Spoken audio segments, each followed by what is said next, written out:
สวัสดีครับแม่พี่น้องไทยใหญ่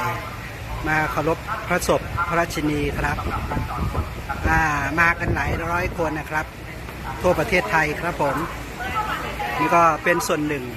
แล้วก็หางนั่งเป็นแถวยาวไปนู่นนะครับ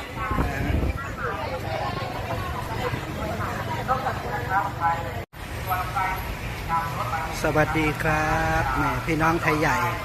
มาเคารพพระศพพระราชินีครับมากันหลายร้อยคนนะครับทั่วประเทศไทยครับผมนี่ก็เป็นส่วนหนึ่งแล้วก็หางนั่งเป็นแถวยาวไปนู่นนะครับ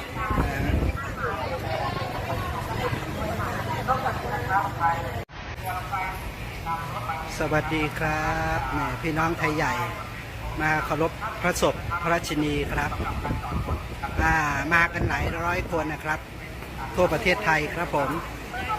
นี่ก็เป็นส่วนหนึ่งแล้วก็หางนั่งเป็นแถวยาวไปนู่นนะครับ